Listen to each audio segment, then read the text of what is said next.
we have a new knife from SRM. It's a 255L and I'm pretty excited.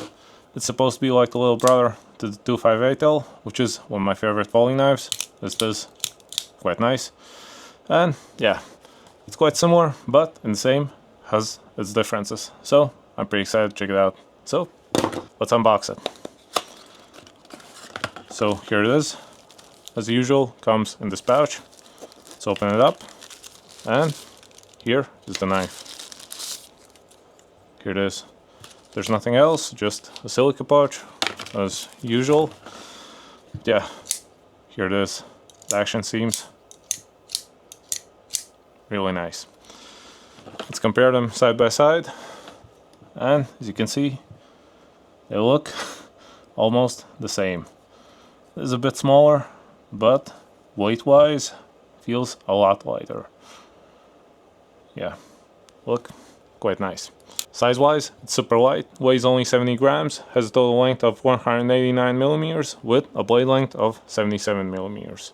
And when compared to the 258L, the difference is actually 31 grams. Doesn't seem like it, as they're pretty close in size. It's slightly smaller, but yeah, quite a difference. And the main part, which has the weight difference, is the smell part. As you can see, it goes through the entire handle on 258L, while on 255, as you can see, it's only on this part. On this part, it has only the G10, which seems pretty sturdy. You can't bend it like this, so yeah, it's pretty rigid, pretty strong. While on this one, you have the metal part through the entire handle, so quite a difference. But yeah, other than the G10 handle, this is actually a CR10 blade, which is pretty similar to the VG10, pretty much the same, but yeah, it's quite nice. As this one has a D2 steel blade, so it'll be pretty interesting to compare them. This one's never been sharpened, so it has had quite a bit of use, but it's still sharp as new, I would say. So we'll compare them, see how they compare. First off, for that, let's cut some paper. Let's see how it cuts. This is actually super sharp. Feels really nice, like butter. Yeah, really cool. Let's compare it to the 258L. This is not as good, but as I already mentioned, it has been used for a while now. I think about 3 months, and it's never been sharpened. And as you can see, it still cuts pretty nice. Let's take a smaller piece. Yeah, cuts pretty nice. Now let's try it with some cardboard. Let's try it on this book. Cuts super smoothly. Doesn't seem to dull up, which is pretty nice. Quite nice. Now the 258L. It's a bit duller, as it has been used, but still, after about 3 months of use, pretty nice. But now let's give it a harder task. First, let's try cutting the stick rope, see how this goes, how it cuts through. Let's try it out.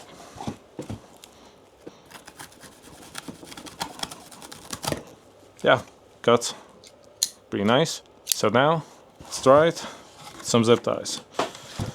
These are the thickest zip ties I have in my local hardware store, so let's see how it handles them. Yeah, pretty well.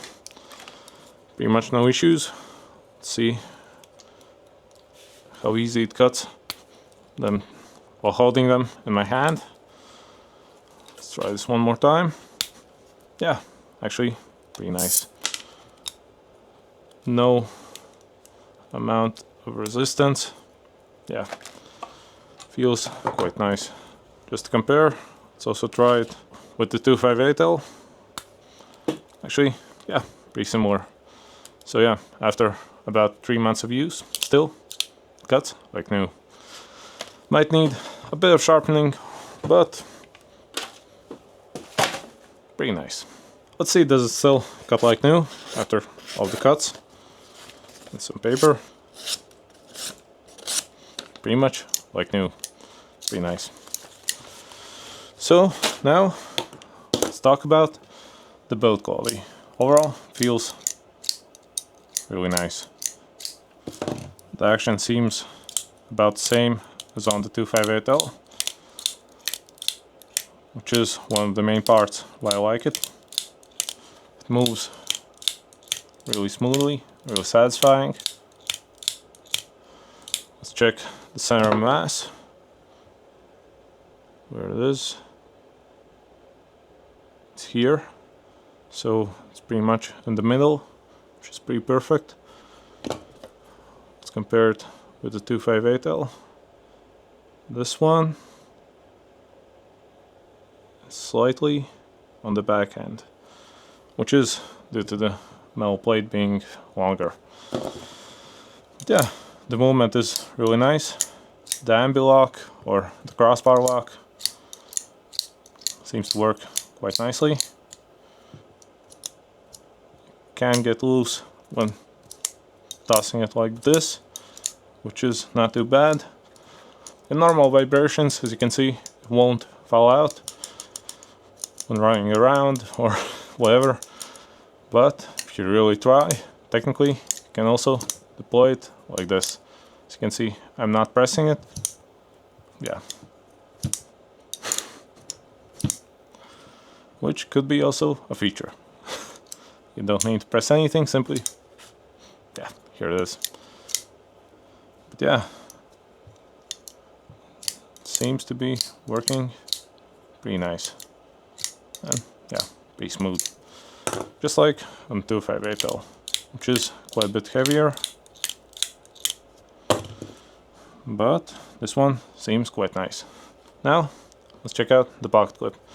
Just like on 258L, this is actually a bidirectional pocket clip, which can be removed without even removing any screws. Simply push these two parts together and slide it out.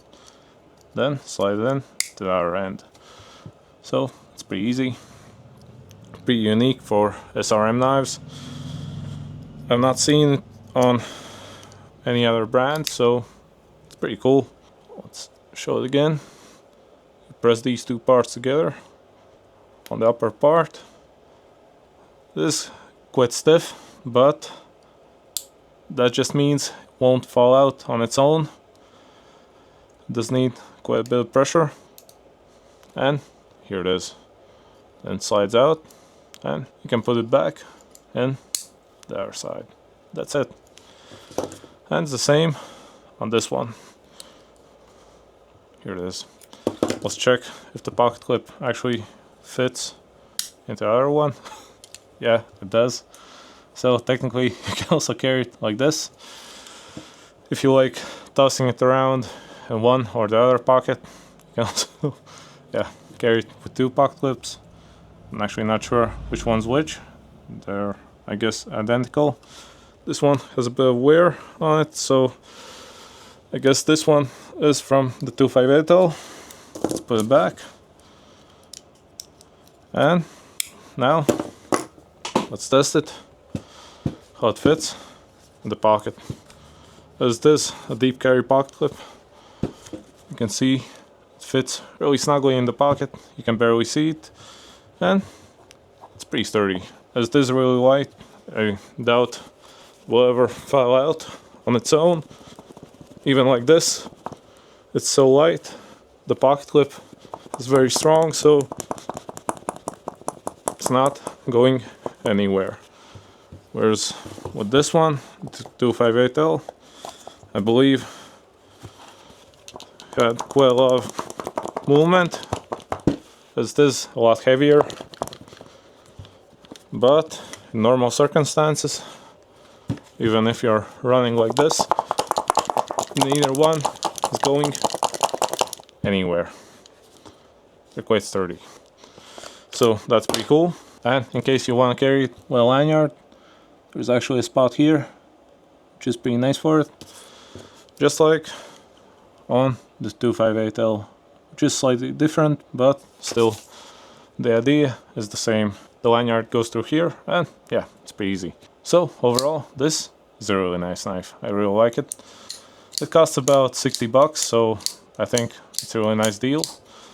The 255L is about 50, so it's slightly less expensive, but it also has D2 instead of the 10CR. We'll see how it performs long term, but so far seems quite nice.